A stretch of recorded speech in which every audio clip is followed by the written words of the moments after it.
12th physics में mission UP board के तहत आज हम लोग डेरिवेशन सीरीज में दूसरा डेरिवेशन पढ़ेंगे। आज के इस लेक्चर में हम लोग समझेंगे अगर कोई प्रकाश किरण एक से अधिक माध्यमों से होकर गुजरती है तो उन माध्यमों का जो अपवर्तनांक है वो किस प्रकार संबंधित होता है। ये क्वेश्चन बोर्ड एग्जाम की दृष्टि से बहुत इंपॉर्टेंट है। ये क्वेश्चन डेरिवेशन में भी पूछा जाता है और इस पर आधारित न्यूमेरिकल मोस्टली पूछा ही जाता है। ये क्वेश्चन दोनों तरह से इंपॉर्टेंट है। आज हम लोग ऐसे सूत्र का निगमन करेंगे जिसमें कोई प्रकाश किरण एक से अधिक माध्यमों में जाएगी तो उस केस में उन माध्यमों का अपवर्तनांक किस प्रकार संबंधित होता है, यानी अपवर्तनांकों के बीच क्या संबंध है, उसको हम डेरिवेट करने वाले। तो आज के इस लेक्चर को शुरू करने से पहले हमें दो बातों का ज्ञान होना चाहिए। एक तो है हमारा प्रकाश का अपवर्तन और दूसरा हमारा अपवर्तन के जो नियम है उसमें खासकर दूसरा वाला स्नेल का नियम, वो दोनों यूज होंगे। तो चलिए मैं पहले आपको वो बता दूं थोड़ा। अपवर्तन हमने पिछली क्लास में पढ़ा था थ्योरी में। अपवर्तन क्या होता है, जब कोई प्रकाश किरण एक माध्यम से दूसरे माध्यम में जाती है तो वह अपने मार्ग से विचलित हो जाती है। इस घटना को हम लोग कहते हैं प्रकाश का अपवर्तन। बड़ा सिंपल सा है, अगर कोई प्रकाश किरण एक माध्यम से जब दूसरे माध्यम में जाएगी तो वह अपने मूल रास्ते से भटक जाएगी, विचलित हो जाएगी। इस घटना को हम लोग कहते हैं प्रकाश का अपवर्तन। अब अपवर्तन हमारे सामने दो तरह का होता है। एक वो जब प्रकाश किरण विरल माध्यम से सघन माध्यम में जाए। विरल का मतलब जो माध्यम पतला हो, जिसका घनत्व कम हो, उसे हम विरल माध्यम बोलेंगे। और सघन माध्यम वो होता है जिसकी डेंसिटी घनत्व ज्यादा हो, उसे हम सघन माध्यम कहते हैं। फॉर एग्जाम्पल जैसे हमारे सामने वायु है और जल है। वायु और जल में घना कौन है, डेंसिटी किसकी ज्यादा है, जल की, तो जल हमारा सघन हो जाएगा, वायु विरल हो जाएगा। दूसरे केस में हमारे पास जल है और कांच है। अब जल और कांच में कौन ज्यादा घना है, किसकी डेंसिटी ज्यादा है, कांच की, तो कांच हमारा सघन हो जाएगा, जल विरल हो जाएगा। यानी विरल और सघन कोई भी हो सकते हैं। दो माध्यमों की तुलना करने पर हमें पता चलेगा कि कौन विरल है कौन सघन है। जिसका घनत्व कम है, जिसका अपवर्तनांक कम है, वो विरल माध्यम होता है, और जिसका अपवर्तनांक ज्यादा होता है वो हमारा सघन माध्यम होता है। जिसका घनत्व ज्यादा वो सघन, जिसका घनत्व कम वो हमारा विरल। तो अपवर्तन हमारा दो तरह से है। जब कोई प्रकाश किरण विरल माध्यम से सघन माध्यम में जाती है तो अपवर्तन के पश्चात अविलंब की ओर झुक जाती है। दूसरा, अगर कोई प्रकाश किरण सघन माध्यम से विरल माध्यम में जाती है तो वह अविलंब से दूर हट जाती है। दूसरा, हमें पता होना चाहिए अपवर्तन का जो दूसरा नियम है, इसको हम कहते हैं स्नेल का नियम। स्नेल एक साइंटिस्ट हुए हैं, तो अपवर्तन का जो दूसरा नियम है उसको हम उन्हीं के नाम से जानते हैं, स्नेल के नियम। तो स्नेल ने यह कहा, आपतन कोण, इसको हम आई से नोट करते हैं, आपतन कोण की ज्या, ज्या का मतलब साइन, तथा अपवर्तन कोण की ज्या का जो अनुपात है वो एक नियतांक होता है, और उसी नियतांक को हम लोग पहले माध्यम के सापेक्ष दूसरे माध्यम का अपवर्तनांक कहते हैं, यानी sine I upon sine R is equal to N. चलिए आज के इस लेक्चर को हम लोग शुरू करते हैं। देखें यहां पर हमारा हेडिंग है अपवर्तनांकों के बीच संबंध। आज का जो हमारा टारगेट है अपवर्तनांकों के बीच संबंध, यानी अगर कोई प्रकाश किरण एक से अधिक माध्यमों में जाएगी तो उसमें अपवर्तनांकों का किस प्रकार संबंध होता है उसको हम जानेंगे। तो देखिए, सबसे पहले हम ये मान के चल रहे हैं कि हमारी कोई प्रकाश किरण है वो एक माध्यम से दूसरे माध्यम में जा रही है। देखिए, अपवर्तन तभी होगा जब हमारा माध्यम बदलेगा। सपोज ऊपर हमारा माध्यम अलग है, नीचे माध्यम अलग है। जैसे हमने ऊपर माध्यम मान लिया है जल और नीचे माध्यम है हमारा वायु। देखते हैं ना, जल को हम लोग वाटर कहते हैं तो उसका इंडिकेशन हम लोग W लेंगे, वायु को एयर कहते हैं तो इसको हम ए से इंडिकेट करेंगे। आप देख रहे हैं जल और वायु की ओर हम तुलना करें तो कौन विरल है कौन सघन है। जिसका घनत्व कम है वो विरल है। वायु और जल को देखें तो वायु का घनत्व कम होगा, तो इस केस में वायु जो होगा वो हमारा विरल माध्यम होगा। कैसा माध्यम होगा, विरल। और जल कैसा होगा हमारा, सघन माध्यम। वायु और जल की आप तुलना करें तो हम पाएंगे जल का घनत्व ज्यादा है तो जल की डेंसिटी ज्यादा है तो वो सघन हो गया, डेंसर मीडियम हो गया। वायु का घनत्व कम है तो विरल हो गया, रेयर मीडियम हो गया। अब इस तल के लंबवत काल्पनिक रेखा, इसको हम कहते हैं अविलंब। क्या कहते हैं, अविलंब।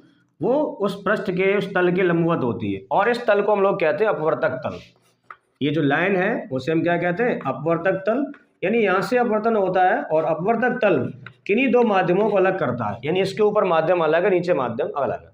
इसके ऊपर जल है, नीचे वायु। अब कोई प्रकाश किरण जो जा रही है जल से वायु में, आप देखना ऊपर से आ रही है, जल से जा रही है किसमें, वायु में। देखना, अगर पूरे में माध्यम जल होता तो प्रकाश किरण सीधी जाती, पूरे में पानी होता या पूरे में हवा होती तो वो सीधी जाती। प्रॉब्लम क्या है, यहां से यहां तक माध्यम हमारा जल है और नीचे माध्यम वायु है। तो जब कोई प्रकाश कण एक माध्यम से दूसरे माध्यम में जाती है तो अपने मार्ग से, यानी उसका जो मूल मार्ग है उससे विचलित हो जाएगी, या तो अविलंब से दूर हटेगी या अविलंब की ओर झुकेगी।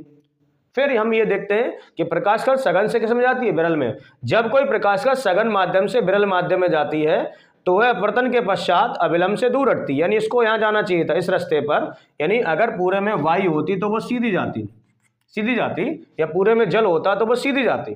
प्रॉब्लम मालूम क्या है, यहां से यहां तक तो जल है, अब जल से जैसे ही वायु में प्रवेश करेगी तो अपने मूल रास्ते से थोड़ा दूर हट जाएगी। अब किधर दूर हटेगी, तो ये लाइन जो है, जो मेरी डॉटेड वाली ये लाइन मेरी अविलंब है, यानी ये मेरा नॉर्मल है एन, ये पूरी अविलंब है, अविलंब से दूर हटेगी, मतलब इससे वो दूर, मतलब इधर भागी, उधर बाहर की हो, तो यानी अपने इस रास्ते पर न जाकर वो अविलंब से दूर हट जाती, हट गई, यानी अपने मूल रास्ते पर ना आकर वो अविलंब से कैसे हट गई है, दूर। तो हम कह रहे हैं देखो अपवर्तन हो गया। अपवर्तन का मतलब एक माध्यम से जब वो दूसरे माध्यम में गई है तो अपने मार्ग से कैसी हो गई है, विचलित हो गई है। इस घटना को हम लोग कहते हैं प्रकाश का अपवर्तन। अब देखना यहाँ पर हमने कौन पढ़े थे, ये हमारी आपतित किरण है, जो किरणें किसी तल पर गिरती हैं उन्हें हम कहते हैं आपतित किरणें। तो यहाँ से लेकर यहाँ ये आपतित किरण है और ये अविलंब है।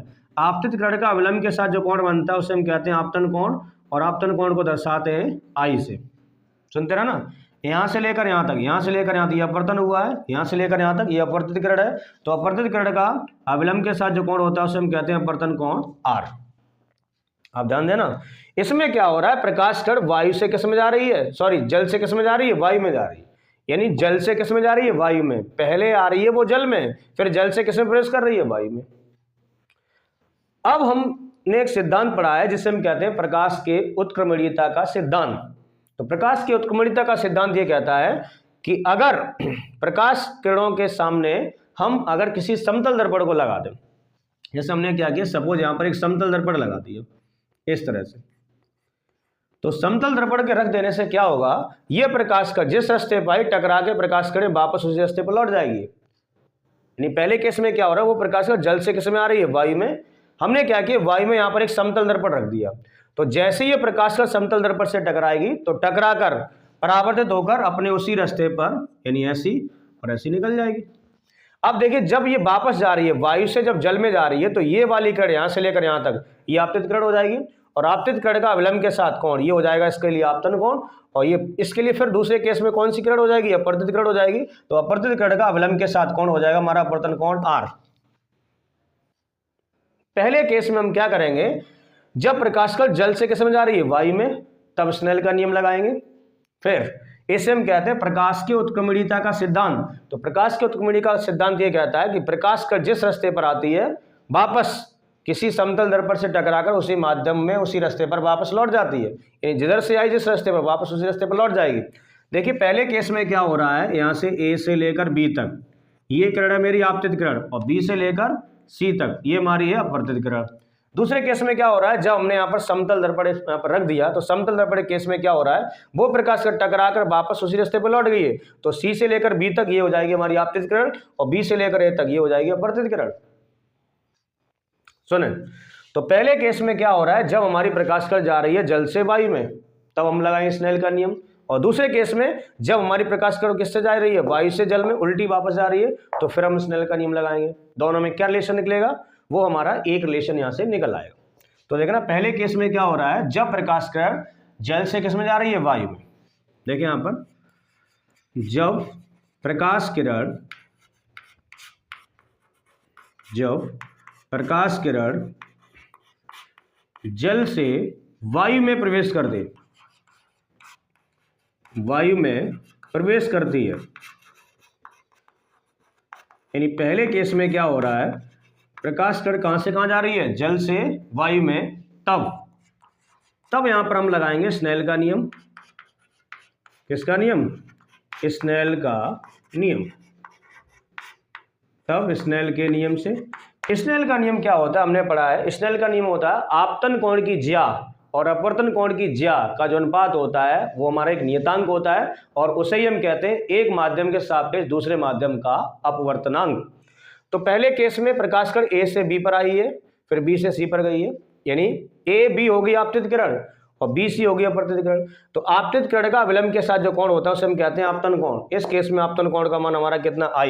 तो स्नेल का नियम कहता है आपतन कोण की ज्या, ज्या का मतलब साइन, आपतन कोण की ज्या और अपवर्तन कोण की ज्या, अपवर्तन कोण कितना हमारा R, यानी अपवर्तन कोण की ज्या, ज्या का मतलब साइन, यानी आपतन कोण की ज्या और अपवर्तन कोण की ज्या का जो अनुपात, अनुपात का मतलब बट्टे, वो जो होता है वो हमारा एक नियतांक होता है और इसे हम कहते हैं पहले माध्यम के सापेक्ष दूसरे माध्यम का अपवर्तनांक। पहले केस में क्या हो रहा है, प्रकाश कण जल से जा रही है वायु में, जल से किस में जा रही है, वायु में। तो पहला अपवर्तनांक है हमारा जल और दूसरे माध्यम का अपवर्तनांक कितना है, वायु। तो अपवर्तनांक को वैसे हम लोग लिखते हैं n। अब किस से किस में जा रही है, जल से किस में जा रही है, वायु में। तो इसको हम ऐसे लिखते हैं वाटर से किस में जा रही है, एयर में, यानी जल के सापेक्ष वायु का अपवर्तनांक। ये हो गया पहले केस में प्रकाश कण जल से जा रही है वायु में, तो जल के सापेक्ष वायु का अपवर्तनांक लिखेंगे यहाँ पर। किसमें जा रही है, इससे जल से किसमें जा रही है, वायु में। तो जल से जा रही है वायु में, तो यह अपवर्तनांक किसका है, वायु का। किसके सापेक्ष, जल के। वाटर के सापेक्ष एयर का अपवर्तनांक, यानी जल के सापेक्ष वायु का अपवर्तनांक। इसको हमने डाल दिया समीकरण नंबर 1। देखते हैं ना। अब क्या हुआ है, हमने यहां पर लगा दिया है समतल दर्पण। तो समतल दर्पण लगाने से यह प्रकाश किरण प्रकाश के उत्क्रमणीयता सिद्धांत को दर्शाएगी। उत्क्रमणीयता सिद्धांत यह कहता है कि हम किसी प्रकाश किरण को उसी रास्ते पर वापस लौटा सकते हैं। कैसे, बीच में हम समतल दर्पण रख दें तो ये वाली प्रकाश किरण थी आपतित किरण और ये थी अपवर्तित किरण। जब हमने यहाँ पर समतल दर्पण रख देंगे तो उस केस में ये किरण जब वापस जाएगी तो C से लेकर B तक ये हो जाएगी आपतित किरण और B से लेकर A तक ये हो जाएगी हमारी अपवर्तित किरण। ठीक है।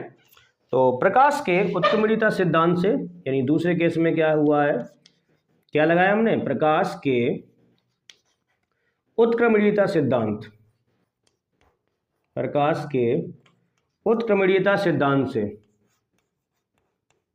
प्रकाश के उत्क्रमणीयता सिद्धांत से क्या हुआ है, जो हमारी आपतित किरण थी वो हो गई अपवर्तित किरण और जो अपवर्तित किरण थी वो हो गई आपतित किरण।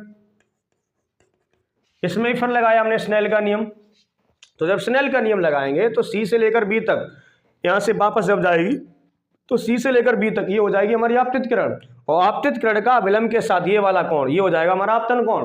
यानी इस केस में R जो है वो हमारा आपतन कोण। तो स्नेल का नियम कहता है आपतन कोण की ज्या, यानी यहाँ हो जाएगा साइन R, R यहाँ पर आपतन कोण है, आपतन कोण की ज्या और अपवर्तन कोण की ज्या।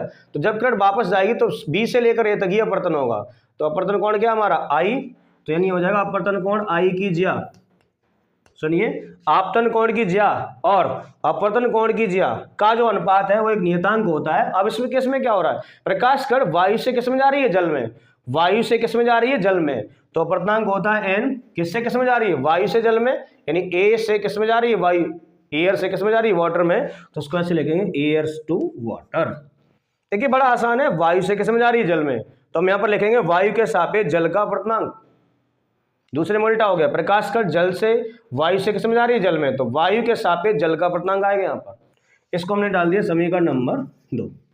अब आप समीकरण 1 और 2 को देखिए, हम क्या कर रहे हैं, समीकरण 1 और 2 का गुणा कर दे रहे हैं आपस में।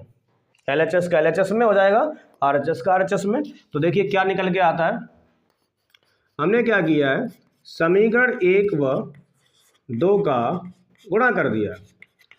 समीकरण 1 व 2 का गुणा करने पर, तो गुणा करने का रूल है LHS का LHS में, RHS का RHS में। तो क्या आएगा, देखो LHS का इसका क्या है, इसकी LHS sine I upon sine R multiply by इसकी LHS sine R upon sine I।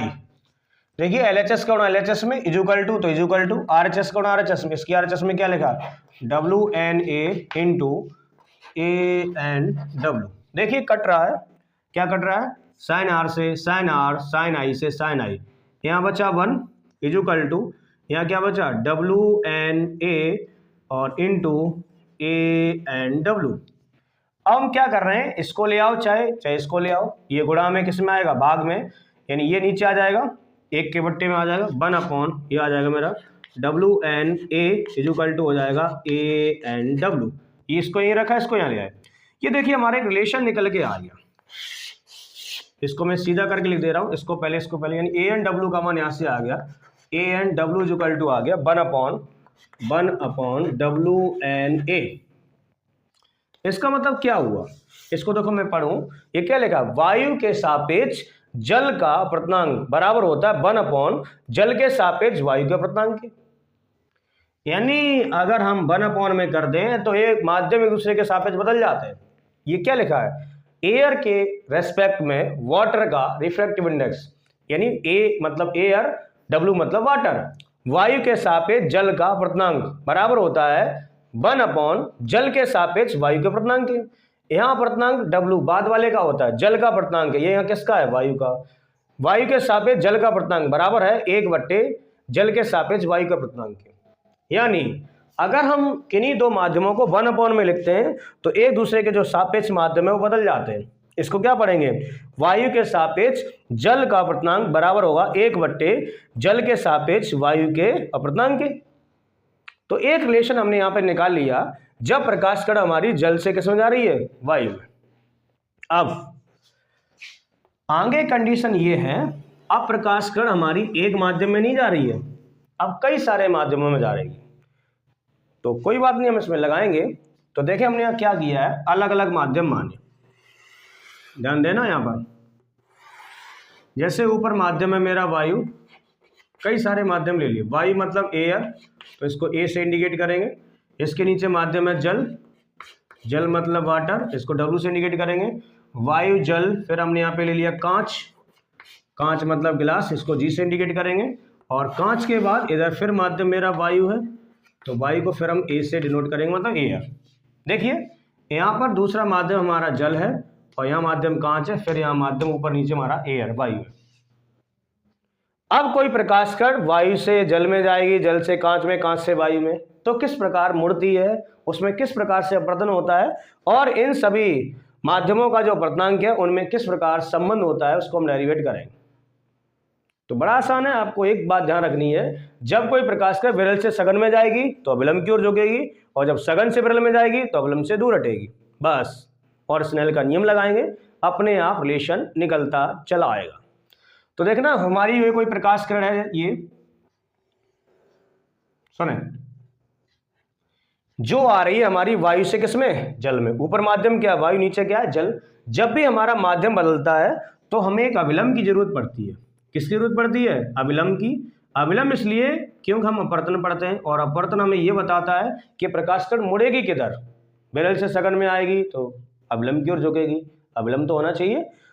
उस तल के लंबवत काल्पनिक रेखा, इस अभिलंब को हमने नाम दे दिया एम, यानी एम अभिलंब, जो हमारा वायु और जल के अपवर्तक पृष्ठ पर खींच दिया। अब सुने, वायु और जल को देखें, वायु और जल की तुलना करें, इन दोनों को देखें। वायु और जल को देखें तो वायु हमारा विरल माध्यम है और जल हमारा कैसा है, सघन माध्यम। हमने कैसे पता कर लिया, जल का घनत्व तो ज्यादा है, जल ज्यादा घना होगा, उसकी डेंसिटी ज्यादा है, तो जल हमारा सघन हो जाएगा और वायु कैसा हो जाएगा, विरल। अब प्रकाश का विरल से सघन में आती है, तो ये रूल हमने पढ़ा है, जब कोई प्रकाश का विरल से सघन में आती है तो अभिलंब की ओर झुकती है। किधर झुकती है, अभिलंब की ओर। देखो अगर पूरे में वायु होता तो प्रकाश कण ऐसी जाती, यानी अपने मूल रास्ते पर जाती, लेकिन अगर मूल रास्ते पर नहीं जाएगी, अगर पूरे में वायु होती तो वो सीधी जाती, सीधी जाती। अब हमने पढ़ा है जब कोई प्रकाश कण विरल से सघन में जाती है तो अभिलंब की ओर। अब इसका अभिलंब ये है, नीचे है, इधर की ओर, तो इधर झुकेगी, ना कि उधर जाएगी। अभिलंब की ओर मतलब इधर झुक जाएगी, यानी फिर वो अपने मूल रास्ते पर न जाकर अभिलंब की ओर मतलब थोड़ा नीचे झुक जाएगी, इधर इधर की ओर झुक गई है। देखिए विरल से सघन में आई है तो इस रास्ते पर जाकर अभिलंब की ओर झुक गई है। फिर क्या होगा, अभी पार नहीं निकली, अब जल से किस में जा रही है, कांच में। जब जल से कांच में जा रही है तो हमें फिर यहाँ एक माध्यम की जरूरत पड़ेगी, तो हमने क्या किया, यहाँ पर एक फिर नॉर्मल बना लिया, हमें यहाँ फिर एक नॉर्मल की जरूरत पड़ेगी, तो इस नॉर्मल को हमने अभिलंब को नाम दे दिया है एन। अब सुनना, अब जल से किस में जा रही है, कांच में। अब जल और कांच की तुलना करो, देखिए विरल और सघन कुछ भी हो सकता है, दो माध्यम में तुलना करें हम तब पता चलेगा। जल और कांच में देखें तो कांच और ज्यादा घना है, कांच की डेंसिटी जल से भी ज्यादा है, तो हमारा जल हो गया विरल माध्यम, कांच कैसा हो जाएगा, सघन। अब जल और कांच की तुलना करें तो कांच हमारा सघन हो गया, जल कैसा हो गया, विरल। फिर वही कहानी लग गई, अब विरल से किस में जा रही है, सघन में, यानी जल से किस में आ रही है, जल से किस में आ रही है, कांच में। तो जब विरल से सघन में आएगी तो इसको जाना चाहिए था तो सीधा, अगर पूरे में जल होता तो सीधी जाती, लेकिन फिर हमने पढ़ा है जब कोई प्रकाश कर विरल से किधर आएगी, सघन में, तो अभिलंब की ओर झुकेगी, यानी अपने इस मूल रास्ते पर न जाकर, अभिलंब इसका नीचे है तो फिर नीचे की ओर झुक जाएगी, मतलब अपने इस रास्ते पर न जाकर अविलंब की ओर ऐसी वो नीचे झुक जाएगी। अभी पार नहीं निकली है, क्यों? कांच के नीचे फिर वायु है, फिर माध्यम बदलेगा। तो जब माध्यम बदलता है फिर हम वहां पर एक अविलंब बनाते हैं। तो हमने यहां पर एक अविलंब और बना लिया, देखते रहे ना, ये अविलंब और बना लिया। इस अविलंब का नाम रख दिया हमने O, MnO। अब सुने, कांच और वायु को देखें, कांच और वायु को देखें, इन दोनों की तुलना कांच से किस में जा रही है? वायु में। कांच और वायु की जब हम तुलना करते हैं तो हमें पता चलता है कांच हमारा सघन है, वायु कैसा विरल।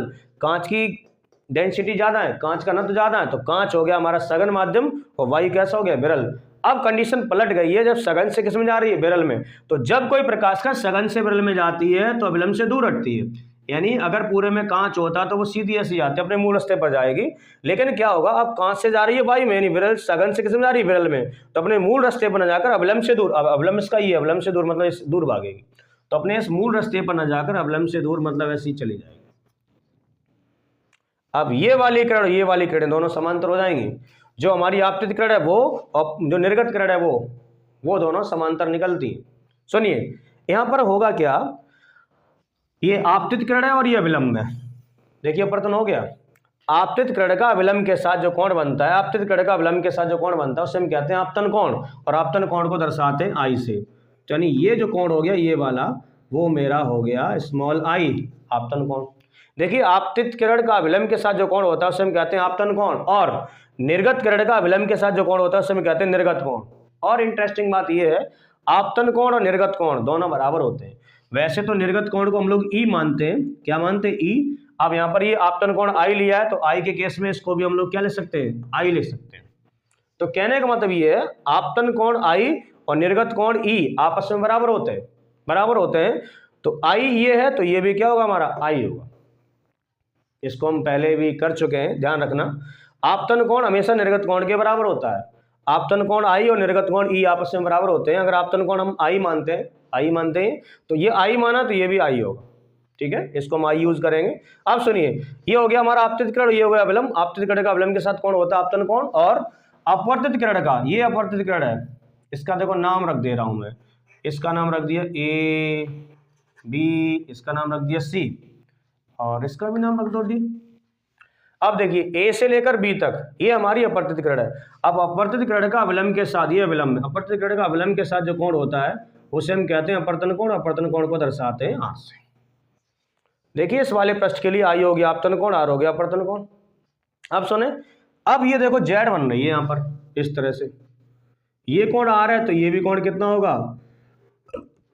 आर होगा। क्यों होगा? ये हमारी एकांतर अंतः कोण है। क्यों? देखो ये जेड के अंदर बन रहा है इतना कोण, देखिए ये दो समांतर रेखाएं और ये तिर्यक रेखा काट रही है। ये कोण अगर आर है तो ये कोण आर होगा। अब ये कोण आर नहीं होगा, ये कोण अलग होगा, ये आपतन कोण इस केस में हो गया। अब इस पृष्ठ के लिए देखें, जल और कांच के लिए देखें तो ये हो गया हमारा आपतन कोण, और ये वाला ये हो गया अपवर्तित किरण बी से लेकर सी तक। अब अपवर्तित किरण का अवलंब के साथ जो कोण होगा वो हमारा होता है अपवर्तन कोण। अपवर्तन कोण को आर मानते हैं। अब आर हमने इसको मान लिया तो ये अलग होगा, तो इसको मैंने नाम दे दिया आर डैश। क्या नाम दे दिया? R dash. देखिए जल और कांच के, देखिए जल और कांच के लिए देखें तो ए से लेकर बी तक ये हो गया आपतित किरण, तो आपतन कोण का मान हो गया आर, और बी से लेकर सी तक ये हो गया अपवर्तित किरण, अपवर्तन कोण का मान हो गया आर डैश। आप देखें यहां पर ये फिर जेड बन रही है, ये वाली, ये कोण आर डैश है तो ये वाला भी कोण कितना होगा हमारा? ये वाला भी कोण होगा हमारा आर डैश। ये कोण हमने बाहर लिख दिया, ये वाला भी कोण कितना होगा हमारा? R dash. क्यों होगा? देखिए एकांतर अंतः कोण है। अब ये कोण आर डैश है, ये तो हमारा है ही आई, ये इसके बराबर है, ठीक है। अब यहां पर देखिए पृष्ठ हमारे तीन हैं। एक पृष्ठ है हमारा ये वायु से जल वाला, ठीक है, दूसरा पृष्ठ है हमारा जल से कांच वाला, और तीसरा पृष्ठ हमारा कांच से वायु वाला। इन तीनों पृष्ठों के लिए हम लगाएंगे स्नेल का नियम और बड़ी आसानी से आंसर निकलेगा। तो पहले केस में क्या हो रहा है, जब प्रकाश कण किससे जा रही है? वायु से जल में, तब स्नेल का नियम लगाएंगे। फिर जल से कांच में जा रही है तब स्नेल का नियम लगाएंगे। फिर कांच से वायु में जा रही है फिर स्नेल का नियम लगाएं। तीनों को आपस में गुणा कर देंगे और हमारा जो रिलेशन है अपवर्तनांकों के बीच संबंध वो आपस में निकल आएगा। तो पहले केस में जब प्रकाश किरण कहां से कहां आ रही है? वायु से जल में। जब प्रकाश किरण वायु से जल में प्रवेश करती है, जल में प्रवेश करती है तब, और जब भी अपवर्तन होता है तो स्नेल का नियम जरूर आता है, तब स्नेल के नियम से, ध्यान देना यहाँ पे, इस लाइन को देखना। स्नेल का नियम ये कहता है आपतन कोण की ज्या और अपवर्तन कोण की ज्या का जो अनुपात होता है वो एक नियतांक होता है, और उससे हम एक माध्यम के सापेक्ष दूसरे माध्यम का अपवर्तनांक कहते हैं। यानी जो हमने अभी इधर काम किया वो हम इधर करेंगे 3 बार। अब देखिए, वायु से जल में आपतन कोण ये हो गया आई, और अपवर्तन कोण कितना हो गया आर। तो आपतन कोण की ज्या मतलब साइन आई, आपतन कोण आई है, साइन को कहते हैं ज्या, आपतन कोण की ज्या, और अपवर्तन कोण इस केस में आ रहा है, तो अपवर्तन कोण की ज्या का अनुपात एक नियतांक होता है। अब सुने, पहले माध्यम में क्या हो रहा है, पहले केस में क्या हो रहा है, प्रकाश किरण वायु से किस में आ रही है, जल में, वायु से किस में आ रही है, जल में, वायु से किस में आ रही है, जल में, तो अपवर्तनांक हम लोग लिखेंगे n, किससे किस में जा रही है, वायु से जल में, यानी एयर टू वाटर जा रही है, तो वायु के सापेक्ष यहाँ पर आएगा जल का अपवर्तनांक। ध्यान रखना, बाद में जिसमें जाती है उसी का अपवर्तनांक होता है। वायु से किस में जा रही है, जल में, तो वायु के सापेक्ष जल का अपवर्तनांक, इसको हमने डाल दिया समीकरण नंबर 1। पहले केस में क्या था, वायु से किस में गई है, जल में, तो हमारा ये हो गया। अब दूसरे केस में कहां से कहां जा रही है, जल से कांच में, तो जब जल से कांच में जा रही है तो ए से लेकर बी तक ये होगी आपतित किरण, और बी से लेकर सी तक ये होगी अपवर्तित किरण। अब आपतित किरण का अविलंब के साथ ये कौन हो गया हमारा आपतन कोण, यानी इस केस में आपतन कोण है आर, और अपवर्तित किरण का अविलंब के साथ कौन ये होगा हमारा अपवर्तन कोण है आर डैश।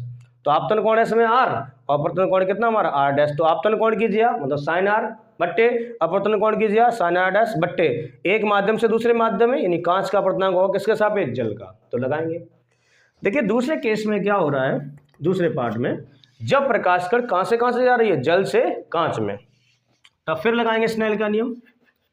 जब प्रकाश किरण कहां से कहां जा रही है, जल से कांच में प्रवेश करती है, जल से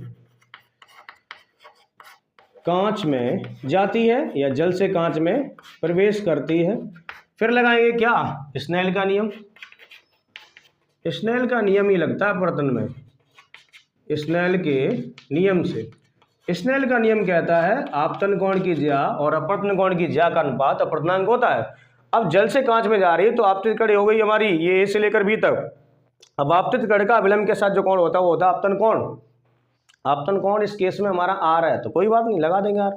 तो आपतन कोण की ज्या मतलब यहाँ हो जाएगा साइन आर, आपतन कोण आर की ज्या का मतलब साइन बट्टे अपवर्तन कोण है यहाँ पर मेरा आर डैश, तो अपवर्तन कोण हो गया हमारा साइन आर डैश।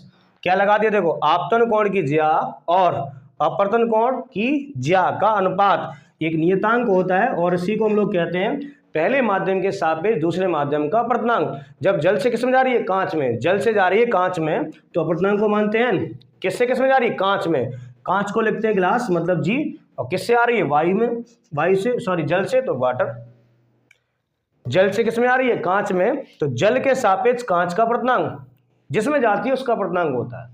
जल से किसमें आ रही है, कांच में, तो जल के सापेक्ष कांच का अपवर्तनांक, इसको हमने डाल दिया समीकरण नंबर 2। अभी प्रकाश कण पूरी तरह से बाहर नहीं निकल पाई है। अब कांच से फिर किसमें आ रही है, वायु में, कांच से किसमें आ रही है, वायु में। जब कांच से वायु में आएगी तो बी से लेकर सी तक ये हो जाएगी हमारी आपतित किरण, और सी से लेकर डी तक ये हो जाएगी अपवर्तित किरण। तो आपतित किरण का अविलंब के साथ कोण ये हो गया मेरा आर डैश, ये आर डैश है तो ये भी आर डैश है, तो आपतन कोण हो गया मेरा आर डैश, और अपवर्तन कोण तो है ही मेरा ये आई। ई निर्गत कोण होता है, निर्गत कोण आपतन कोण के बराबर होता है इस केस में, तो आई हो गया हमारा अपवर्तन कोण, आर डैश हो गया आपतन कोण। तो आपतन कोण की ज्या और अपवर्तन कोण की ज्या का अनुपात एक नियतांक होता है, लगाएंगे। तो तीसरे केस में जब प्रकाश कण हमारी कांच से किसमें जा रही है, वायु में। इसके बाद आप इधर आ जाना, थर्ड पार्ट में क्या हो रहा है, जब प्रकाश किरण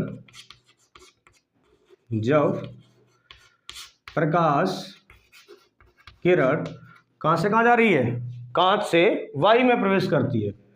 जब प्रकाश किरण कांच से वायु में प्रवेश करती है, कांच से वायु में प्रवेश करती है, जब कांच से वायु में प्रवेश करेगी फिर लगाएंगे क्या, स्नेल का नियम। तो फिर लगा दिया स्नेल के नियम से।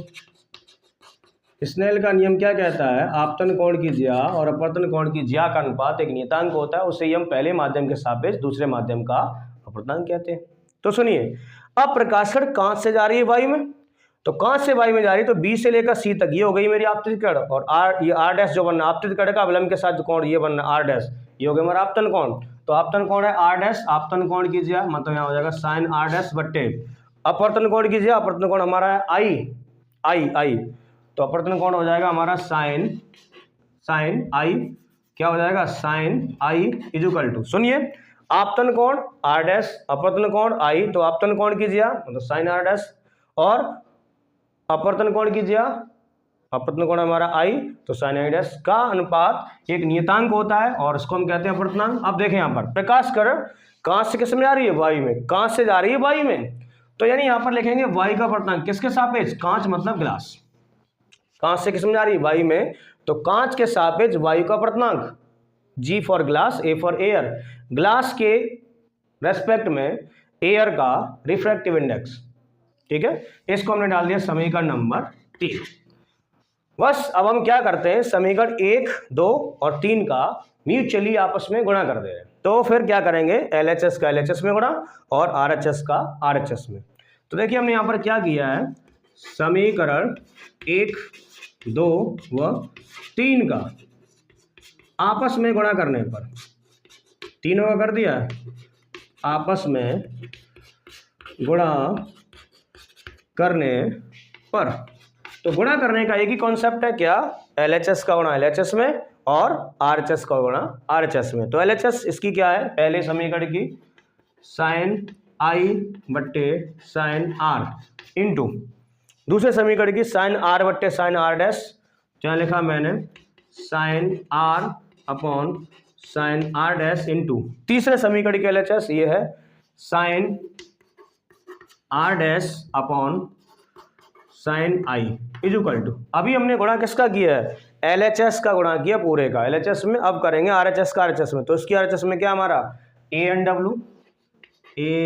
डब्ल्यू इंटू इसकी LHS में क्या, इसकी RHS में क्या WNG, तो यहाँ लिखा मैंने WNG और इंटू इसकी RHS में क्या है, इसकी RHS में GN और A।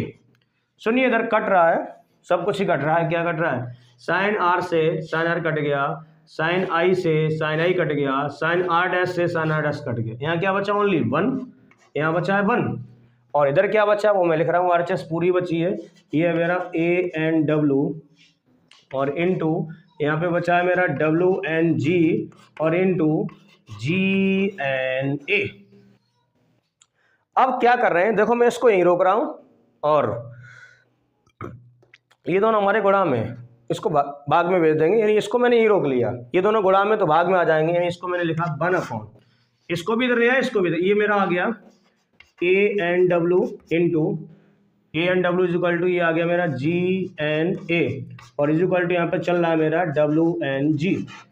अब हमने क्या किया है सुने, 1 upon GNA, 1 upon GNA, 1 upon GNA, इसको हम लोग क्या ले सकते हैं, देखिए 1 अपॉन GNA, 1 अपॉन GNA को हम लोग ले सकते हैं ANG, कैसे, देखिए यहाँ पर देखिए हमने क्या किया, ANW को 1 अपॉन क्या लिखा WNA, 1 अपॉन WNA को क्या ले सकते हैं ANW, तो उसी आधार पर ये मेरा लिखा है 1 अपॉन GNA, तो इसको हम अगर अंश में लाएंगे तो 1 अपॉन GNA को क्या लिख सकते हैं, इसको लिख सकते हैं हम लोग, इसको लिख सकते हैं ANG, ये 1 बट्टे GNA बन गया मेरा ANG और बट्टे यहाँ पर क्या लिखा हुआ है ANW और इक्वल टू क्या चल रहा है मेरा WNG।